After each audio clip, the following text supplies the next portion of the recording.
Hi friends, welcome to tech news episode 528. ఈరోజు date 5th August 2020. Friends, ఈరోజు నేను మీకు ఫైనల్గా OnePlus నాడ్ మొబైల్ని అన్బాక్సింగ్ చేసి దీనికి సంబంధించిన ఇనీషియల్ ఇంప్రెషన్స్తో ఒక వీడియో చేశాను. ఇక్కడ కార్డ్స్లోను అలాగే కింద డిస్క్రిప్షన్లో ఉంటుంది, ఒకసారి చెక్ చేయండి.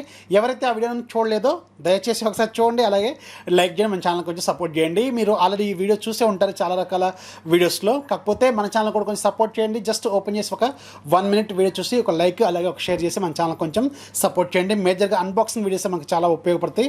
సో హోప్ యూ అండర్స్టాండ్, మీరు చూస్తారు అలాగే లైక్ చేస్తారని అనుకుంటున్నాను. ఇక ఈరోజు మనకి చాలా బ్రేకింగ్ న్యూస్లు ఉన్నాయి ఇవాళ. యాక్చువల్గా అన్ని కూడా బ్రేకింగ్ న్యూస్లే.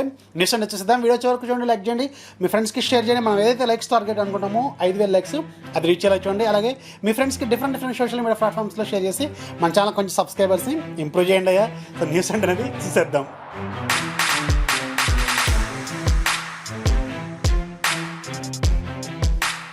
ఫస్ట్ మనం OnePlus నుంచే స్టార్ట్ చేద్దాం. OnePlus ఒక 2 days బ్యాక్ చైనాలో హైడ్రోజన్ OS 11ని అఫీషియల్గా లాంచ్ చేయబోతున్నట్టు ఒక టీజర్ని తీసుకొచ్చింది కదా. సో నిన్న గ్లోబల్గా కూడా వీళ్ళు ఒక టీజర్ని తీసుకొచ్చారు. ఆక్సిజన్ OS 11ని వీళ్ళు అఫీషియల్గా లాంచ్ చేయబోతున్నట్టు. హైడ్రోజన్ OS అనేది చైనీస్ వెర్షన్, ఆక్సిజన్ OS అనేది గ్లోబల్ అలాగే మన ఇండియన్ వెర్షన్ అనమాట. సో దీన్ని కూడా వీళ్ళు లాంచ్ చేయబోతుంటే అఫీషియల్గానే అనౌన్స్ చేశారు. అలాగే దీనికి సంబంధించిన ఏదైతే డెవలపర్ ప్రివ్యూ బీటాస్ అన్ని కూడా కంప్లీట్ చేసుకున్నట్టు తెలుస్తుంది. దీనికి సంబంధించిన అఫీషియల్ ఓపెన్ బీటాని వీళ్ళు ఆగస్టు 10వ తారీఖున వీళ్ళు గ్లోబల్గా కూడా లాంచ్ చేయబోతున్నట్టు తెలుస్తుంది. అంటే ఎవరైనా దీన్ని టెస్ట్ చేయొచ్చు అనమాట.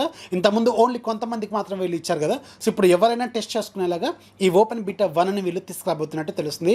ఇది ప్రజెంట్గా ఓన్లీ మనకి OnePlus 8 సిరీస్కి మాత్రమే వీళ్ళు ఓపెన్ బీటా వర్షన్ తీసుకొచ్చే అవకాశం అయితే ఉంటుందని తెలుస్తుంది.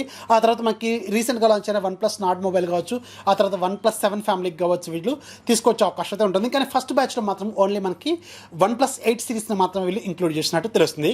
నెక్స్ట్ మనకి రియల్మీ నుంచి రియల్మీ అప్పట్లో ఎప్పుడో మనకి రియల్మీ 6 సిరీస్ని లాంచ్ చేసింది కదా, రియల్మీ 6 అలాగే రియల్మీ 6 Pro.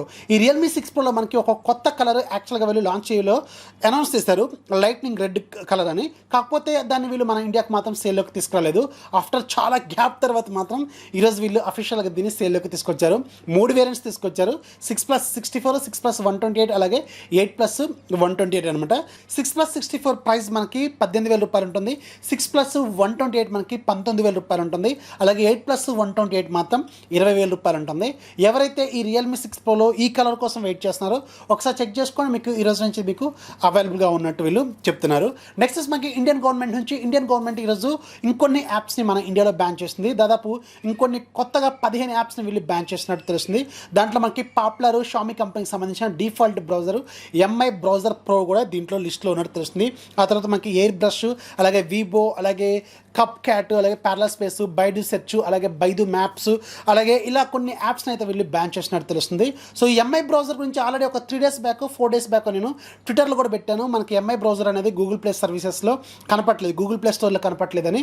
సో ఆ తర్వాత 2 days తర్వాత ఈరోజు అఫీషియల్గా ఇండియన్ గవర్నమెంట్ ఈ యాప్ని బ్యాన్ చేసినట్టు తెలుస్తుంది. అంటే 2 రోజుల ముందే దీనికి నూకలు చెల్లిపోతున్నాయి అన్నట్టు మనకి క్లియర్గా అర్థమైనట్టుంది. సో ఈరోజు దీన్ని అఫీషియల్గా బ్యాన్ చేసినట్టు తెలుస్తుంది. దీంట్లో మనకి వీబో ఉంది, అలాగే బైదు సెర్చ్ అలాగే ప్యారలల్ స్పేస్ మనకి డ్యూయల్ యాప్స్ లాగా మార్చుకునే క్లోన్ చేసుకునే ఫీచర్ ఒకటి ఉంటుంది కదా. సో దాన్ని కూడా వీళ్ళు బ్యాన్ చేసినట్టు తెలుస్తుంది. అలాగే Xiaomi అతి త్వరలోనే ఇక మీద వీళ్ళు Mi A సిరీస్ ఉంది కదా, ఈ Mi A సిరీస్ని క్లోజ్ చేయబోతున్నట్టు తెలుస్తుంది. సో దీనికి సంబంధించిన ఒక న్యూస్ అనేది ఇంటర్నల్గా Xiaomi కంపెనీ వాళ్ళు కన్ఫర్మ్ చేసినట్టు తెలుస్తుంది. Mi A1, Mi A2 అలాగే Mi A3 గ్లోబల్గా ఈ A సిరీస్కి అనేది చాలా పాపులారిటీ ఉంది. ఎందుకంటే దీంట్లో డిఫాల్ట్ స్టాక్ ఆండ్రాయిడ్తో వస్తుంది, ఎలాంటి యాడ్స్ ఉండవు, క్లీన్ ఆండ్రాయిడ్తో వస్తుంది. ఎవరైతే స్టాక్ ఆండ్రాయిడ్ ఎక్స్పీరియన్స్ కావాలనుకుంటారో సో వాళ్ళకి మాత్రం ఈ A సిరీస్ అనేది గ్లోబల్గా చాలా పాపులారిటీ తీసుకుంది. మన ఇండియాలో Mi A1 full success, block buster అని చెప్పొచ్చు. Mi A2 average hit, Mi A3 కొంచెం ప్రాబ్లమ్స్ వల్ల అంత పెద్ద హిట్ అయితే కాలేదు. కాకపోతే Mi A4 కోసం మాత్రం చాలామంది వెయిట్ చేస్తున్నారు. సో వాళ్ళకి మాత్రం ఇది ఒక బిగ్ బ్యాడ్ న్యూస్ అని చెప్పొచ్చు. ఇక మీద మనకి ఏ సిరీస్ వచ్చే అవకాశం అయితే లేదని తెలుస్తుంది. దీనికి రీజన్స్ ఏంటనేది ఎక్కడ కూడా మనకి కనపట్లేదు. నెట్లో కూడా రకరకాల ఆర్టికల్స్ కూడా చదివినా కానీ ఎక్కడ కూడా కనపట్లేదు. మేబీ రీసెంట్గా మనకి Mi A3లో జరిగిన ఇష్యూస్ అయ్యి ఉండొచ్చు అని నేనైతే అనుకుంటున్నాను. ఎందుకంటే ఇది గూగుల్తో టైఅప్ కదా. సో అందుకని స్టాక్ ఆండ్రాయిడ్ వీళ్ళు అప్డేట్ రోల్ అవుట్ చేయడం, మళ్ళీ రోల్ బ్యాక్ చేసుకోవడం, అప్డేట్ ఇవ్వడం తీసుకోవడం ఒక 4 సార్లు ఏమో అప్డేట్ ఫెయిల్ అయినట్టుంది. అసలు ఇంకా వేరే ఏదో కంట్రీకి ఇవ్వాల్సిన అప్డేట్ని కూడా వీళ్ళు ఈ MI A3 కూడా రిలీజ్ చేసినట్టున్నారు రీసెంట్గానే. అది కూడా పెద్ద ఇష్యూ కూడా అయింది. సో అందుకని మేబీ ఈ స్టాక్ హండ్రెడ్కి వీళ్ళకి సెట్ కావట్లేదు, లేకపోతే వీళ్ళు యాడ్స్ చేసుకోవడం కుదరట్లేదు. సో దీనికి రీజన్ ఏదైనా ఉండొచ్చు. కాకపోతే నేను అనుకోవడం మాత్రం మేబీ స్టాక్ హండ్రెడ్కి వీళ్ళకి ఎంత ప్రాపర్గా మధ్యలో గ్యాప్ వచ్చినట్టుంది, అందుకనే వీళ్ళు కొంచెం దూరం అవుతున్నట్టు తెలుస్తుంది. ఇది మాత్రం బిగ్ బ్యాడ్ న్యూస్ అని చెప్పొచ్చు. MI A series అనేది చాలా మందికి ఇష్టం. ఈవెన్ నాకు కూడా MI A3 ఫోన్ చాలా బాగుంటుంది, కాకపోతే అది అంత సక్సెస్ అయితే కాలేదు. So anyways MI A series మాత్రం ఇక మీద మనకి వచ్చే అవకాశం అయితే లేదని తెలుస్తుంది. నెక్స్ట్ మనకి గూగుల్ నుంచి గూగుల్ ఫైనల్గా గూగుల్ నియర్ బై షేర్ ఫీచర్ని అఫీషియల్గా అనౌన్స్ చేసింది. అఫీషియల్గా ఇప్పుడు అన్ని మొబైల్స్ కూడా తీసుకొచ్చారు. Android 6 అంతకంటే ఎబో ఉన్న అన్ని మొబైల్స్లో కూడా ఈ నియర్ బై షేర్ అనేది మీకు వర్కౌట్ అయితే అవుతుంది. ఇది మీకు Android to Chrome books, Android to మీకు విండోస్ ల్యాప్టాప్స్లో కూడా వర్క్ అవుతుంది. కాకపోతే మీరు గూగుల్ క్రోమ్ ద్వారా మీరు ఫార్వర్డ్ చేసుకోవాల్సిన అవసరం అయితే ఉంటుంది. అసలు నియర్ బై షేర్ ఫీచర్ అంటే ఏంటంటే జస్ట్ లైక్ మనకి షేర్ ఇట్ లాంటిది అనమాట. మీ ఫోన్లో ఉన్న ఏవైతే ఫైల్స్ ఉంటాయో అవి మీ ల్యాప్టాప్లోకి కానీ వేరే ఫోన్లోకి కానీ చాలా స్పీడ్గా హై స్పీడ్తో మీరు పంపించుకోవడం కోసం ఇది యూజ్ అవుతుంది. బ్లూటూత్తో కావచ్చు, లేదంటే మీకు వైఫై కనెక్షన్తో కావచ్చు, లేదంటే మొబైల్ డేటాతో కూడా కనెక్ట్ అయ్యి మీకు ఆటోమేటిక్గా అది మీకు షేర్ ఇట్ MI షేర్ ఎలా వర్క్ చేస్తుందో సేమ్ అదే తరహాలో వర్క్ చేస్తుంది. కాకపోతే దీంట్లో iOS క్యాపబిలిటీని మాత్రం ఇంకా యాడ్ చేయలేదు. మేబీ ఫ్యూచర్లో వీళ్ళు తీసుకొచ్చే అవకాశం అయితే ఉంటుంది. అలాగే విండోస్లో కూడా డైరెక్ట్ యాప్ లాంటిది ఏమి లాంచ్ చేయలేదు. డైరెక్ట్ మీరు ఏదైతే గూగుల్ క్రోమ్ ఉంటుందో ఆ గూగుల్ క్రోమ్లో మీరు షేర్ కొట్టినప్పుడు అక్కడ మీకు గూగుల్ క్రోమ్ అని చూపిస్తూ ఉంటుంది. మీరు దాంట్లో దాన్ని యాడ్ చేసుకుంటే ఆటోమేటిక్గా మీకు వస్తుందని చెప్తున్నారు. సో ఇది లైక్ మనకి ఏదైతే iOSలో ఉండే ఎయిర్ డ్రాప్ ఫీచర్ ఉంటుంది కదా, అలాంటి తరహాలో ఈ ఫీచర్ని వీళ్ళు అనౌన్స్ చేశారు. Android 6 నుంచి అబోవ్ ఫోన్స్ అన్నింటిలో కూడా ఇది వర్క్ చేస్తుందని వీళ్ళు చెప్తున్నారు. ఒకసారి చెక్ చేయండి. ఎవరైతే ఇలాంటి మీకు ఒక ఫెసిలిటీ కావాలనుకుంటారో వాళ్ళకి మాత్రం ఇది ఒక సూపర్ ఫీచర్ అని చెప్పొచ్చు. అలాగే గూగుల్ అతి త్వరలోనే అంటే సెప్టెంబర్లో మనకి గూగుల్ ప్లే మ్యూజిక్ని అఫీషియల్గా షట్ డౌన్ చేయబోతుంది. యాక్చువల్గా ఇది లాంచ్ అయింది మనకి 2011లో లాంచ్ చేశారు. సో ఇప్పుడు మనకి 2020లో దీన్ని ఎండ్ చేయబోతున్నట్టు తెలుస్తుంది. సో దీనికి రీజన్ ఏంటంటే రీసెంట్గా వీళ్ళు యూట్యూబ్ మ్యూజిక్ అని సపరేట్ ఒక ప్లాట్ఫామ్ని తీసుకొచ్చారు కదా. సో గ్లోబల్గా అన్ని రకాల మ్యూజిక్స్ అనేవి అందులో మనకి అవైలబుల్గా ఉంటాయి. అన్ని జానర్స్లోనూ అన్ని లాంగ్వేజ్లో కూడా వీళ్ళు ఆ ఫీచర్ అనేది దాంట్లో తీసుకొస్తున్నారు. దాంట్లో మనకి సబ్స్క్రిప్షన్ ఫీచర్ కూడా తీసుకొచ్చారు కాబట్టి సో ఇక రెండు ఒకే గూగుల్ కంపెనీ నుంచి 2 యాప్స్ అనవసరం కదా. సో అందుకని వీళ్ళు యూట్యూబ్తో ఇంటిగ్రేట్ చేస్తున్నారు.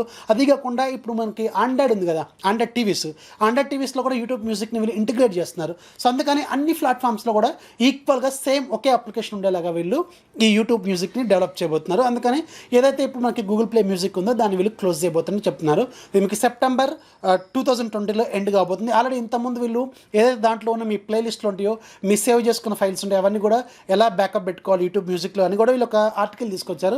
అది కూడా ఒకసారి నేను ట్రై చేస్తాను. లింక్ దొరికితే మీకు కింద డిస్క్రిప్షన్లో యాడ్ చేస్తాను. ఒకవేళ మీ ఏమైనా ప్లేలిస్ట్ ఉంటే డైరెక్ట్గా మీరు యూట్యూబ్ మ్యూజిక్లో కూడా యాడ్ చేసుకోవచ్చు. నెక్స్ట్ మనకి iqoo నుంచి iqoo ఫైనల్గా ఈ మంత్ 17వ తారీఖున చైనాలో iqoo ఫైన్ లాంచ్ చేయబోతుంది. 120 వాట్స్ ఫాస్ట్ ఛార్జింగ్ టెక్నాలజీతో ఈ ఫోన్ మనకి లాంచ్ కాబోతుంది. Qualcomm Snapdragon 865 ప్రాసెసర్తో వీళ్ళు ఈ ఫోన్ తీసుకురాబోతున్నారు. ఈ 120 వాట్స్ ఫాస్ట్ ఛార్జింగ్తో కేవలం 15 నిమిషాల్లో మాత్రమే మీకు ఫోన్ అనేది ఫుల్ ఛార్జ్ అవుతుంది అనమాట. నిన్న కూడా ఇదే న్యూస్ నేను కవర్ చేశాను, రికార్డ్ చేశాను. కాకపోతే ఎడిటింగ్లో ఆ బిట్ నేను అక్కడ మర్చిపోయాను యాడ్ చేయడం. సో టైటిల్లో మాత్రం రాశాను బై మిస్టేక్. ఒకళ్ళు ఇద్దరు కామెంట్లో కూడా రాశారన్న బై మిస్టేక్ రాసినట్టున్నారని. యాక్చువల్గా నిన్ననే రికార్డ్ చేశాను, కాకపోతే అది యాడ్ చేయడం మర్చిపోయాను. ఎనీవేస్ ఈరోజు మీకు ఆ న్యూస్ని కవర్ చేస్తాను. ఇది మీకు ఈ మంత్లో లాంచ్ కాబోతుంది. మన ఇండియాకు కూడా వస్తుంది. మేబీ మనం సెప్టెంబర్లో దీన్ని చూసే అవకాశం అయితే ఉంటుంది. నెక్స్ట్ మనకి Xiaomi నుంచి Xiaomi ఫైనల్గా ఈరోజు Mi టీవీ స్టిక్ని ఫైనల్గా లాంచ్ చేసింది. 2800 రూపాయలు పెట్టారు దీని ప్రైస్. సో దీంట్లో మీకు 1GB ర్యామ్ ఉంటుంది, అలాగే 8GB ఇంటర్నల్ మెమరీ ఉంటుంది, అలాగే మీడియాటెక్ ప్రాసెసర్ దీంట్లో యూజ్ చేసినట్టు తెలుస్తుంది. అలాగే మీకు ఇది ఓన్లీ 1080లో మాత్రమే మీకు డిస్ప్లే చేస్తుంది. అలాగే మీకు డాల్బీ అట్మాస్ కూడా సపోర్ట్ చేస్తుంది. ఇది మీకు 4K సపోర్ట్ అయితే లేదు. మీకు Mi టీవీ బాక్స్లో మీకు 4K సపోర్ట్ ఉంది, కానీ దీంట్లో మాత్రం 4K సపోర్ట్ లేదు. ఓన్లీ 1080లో మాత్రమే మీకు ఇది ప్లే చేస్తుంది. ఎవరింట్లో అయితే ఫుల్ హెచ్డీ టీవీలు ఉన్నాయో, అప్ టు ఫుల్ హెచ్డీ టీవీలు ఎవరికైతే ఉన్నాయో వాళ్ళకి మాత్రం ఇది సూపర్గా యూజ్ అవుతుంది. ఇది జస్ట్ మీకు ఒక HDMI పోర్ట్ లాంటి ఒక పెన్ డ్రైవ్ లాగే ఉంటుంది. మీరు HDMI పోర్ట్లో కనెక్ట్ చేసుకొని డైరెక్ట్గా మీరు దాంట్లో ఏదైతే ఒక స్మార్ట్ టీవీ ఫీచర్స్ ఉంటాయో అవన్నీ కూడా దాంట్లో ఎంజాయ్ చేసుకోవచ్చు అనమాట. సో సూపర్గా ఉంటుంది. జస్ట్ మనకి ఏదైతే Mi టీవీ బాక్స్ ఉందో అదే టీవీ బాక్స్, కాకపోతే పోర్టబుల్ ఫార్మాట్లో వీళ్ళు తీసుకొచ్చారు. చాలా ఇంట్రెస్టింగ్. కాకపోతే ఏంటంటే జస్ట్ వీళ్ళు ఒక 2000 రూపీస్లో పెట్టినట్టయితే ఎక్సలెంట్గా ఉంటుందని నేనైతే అనుకున్నాను. ఎవరైతే బేసిక్ వర్షన్ టీవీలు వాడుతూ ఇప్పటికీ ఇప్పటికి కూడా పాత టీవీలు వాడుతున్నారు, ఇప్పటికీ ఆండ్రాయిడ్ ఫీచర్స్ని ఎంజాయ్ చేద్దాం అనుకుంటారు, వాళ్ళకి మాత్రం ఇది ఒక వరం అనే చెప్పాలి. మంచి ప్రైస్లోనే తీసుకొస్తే బాగుండేది, కొంచెం ఎక్కువైందని నేను అనుకుంటున్నాను. సో దీని గురించి మీరు అనుకుంటున్నారని కింద కామెంట్స్ రాయండి. ఇది మీకు ఈ మంత్ 7వ తారీఖు నుంచి ఫ్లిప్కార్ట్లోనూ అలాగే mi.comలో సేల్లోకి రాబోతున్నట్టు తెలుస్తుంది. నెక్స్ట్ వచ్చి మనకి పోకో నుంచి పోకో ఫైనల్గా ఇంకొక 2 మొబైల్స్ని తీసుకురాబోతుంది. మేబీ ఈ మంత్లోనే గ్లోబల్గా లాంచ్ చేసే అవకాశం అయితే ఉంటుంది. దీనికి సంబంధించిన గ్లోబల్ ప్రొడక్ట్ ఆఫీసర్ ఎవరైతే ఉంటారో, పబ్లిసిటీ ఆఫీసర్, ఈయన నిన్నటి నుంచి ఒకటే టీజర్లు తీసుకొస్తున్నారు, టీజర్ల మీద టీజర్లు చేస్తున్నారు. వీళ్ళు 2 ఫోన్స్ రాబోతున్నట్టు. ఏదైతే OnePlus రీసెంట్గా లాంచ్ చేసిన OnePlus నాట్ మొబైల్ ఉంది కదా, సో దీనికి వీళ్ళు పోటీగా ఈ ఫోన్ తీసుకురాబోతున్నట్టున్నారు. 2 ఫోన్స్ వస్తాయని చెప్తున్నారు వీళ్ళైతే. మేబీ పోకో F2 ఫైనల్గా లాంచ్ చేసే అవకాశం అయితే ఉంటుంది. ఇది మరి ముందు గ్లోబల్గా లాంచ్ చేస్తారు, మన ఇండియాకి కూడా వచ్చే అవకాశం అయితే ఉంటుంది. సో ఇండియా లాంచ్ గురించి మాత్రం ఎక్కడ మెన్షన్ చేయలేదు, కానీ వీళ్ళైతే గ్లోబల్ అకౌంట్లో మాత్రమే షేర్ చేస్తున్నారు న్యూస్లు. 2 ఫోన్లు అయితే రాబోతున్నాయి. ఒకటి Qualcomm Snapdragon 865 ప్రాసెసర్తో రాబోతున్నట్టు కూడా తెలుస్తుంది. ఒకటి మిడ్ రేంజ్ మొబైల్ లాగా వీళ్ళు తీసుకొచ్చే అవకాశం అయితే ఉంటుంది. చూద్దాం మరి ఈ 2 ఫోన్లు ఏంటి, అలాగే అసలు ఏం స్పెసిఫికేషన్స్తో రాబోతున్నాయి, ఎంత ప్రైస్లో రాబోతున్నాయి అనేది మనకి అతి త్వరలోనే అర్థమవుతుంది. ఇక లాస్ట్ నుంచి మనకి రియల్మీ నుంచి రియల్మీ ఫైనల్గా మన ఇండియాలో Realme C15ని ఈ మంత్లో లాంచ్ చేసే అవకాశం అయితే ఉంటుంది. దీనికి సంబంధించిన సపోర్ట్ పేజ్ని కూడా వీళ్ళు నిన్నటి నుంచి తీసుకొస్తున్నారు. సో ఇది ఆల్రెడీ గ్లోబల్గా లాంచ్ అయింది, మన ఇండియాలో కూడా మేబీ ఈ మంత్లోనే వీళ్ళు తీసుకొచ్చే అవకాశం అయితే ఉంటుందని తెలుస్తుంది. దీనికి సంబంధించిన పేజ్ వచ్చిందంటే మేబీ వితిన్ ఒక 1 వీక్ 15 డేస్లో వీళ్ళు తీసుకొచ్చే అవకాశం అయితే ఉంటుంది. ఇక ఈరోజు యాప్ ఆఫ్ డే మీకు ఒక మంచి రికవరీ బిన్ గురించి చెప్తాను. జనరల్గా మనం ఏదైనా ఫైల్ అనుకోకుండా డిలీట్ చేస్తే మనకి ఎక్కడ కూడా ఉండదు కదా. సో ఇదేంటంటే విండోస్ లాగా దీంట్లో కూడా ఒక రీసైక్లింగ్ బిన్ యాప్ అనమాట. దీని ప్రైస్ ₹200. ఇది ఈ రోజు నుంచి ఇంకొక 5 రోజుల పాటు ఫ్రీగా సేల్లో ఉంటుంది. రేటింగ్ 4.1 ఉంది, సైజ్ 5.5 MB ఉంది. లింక్ కింద డిస్క్రిప్షన్లో ఉంటుంది, ఒకసారి చెక్ చేయండి. సో ఇది ఫ్రెండ్స్ ఇవాళ వీడియో నచ్చితే ఖచ్చితంగా లైక్ చేయండి, అలాగే మీ ఫ్రెండ్స్కి షేర్ చేయండి. మన ఛానల్ ఎప్పుడు సపోర్ట్ చేస్తామండి. This is Rafi signing off. జై హింద్.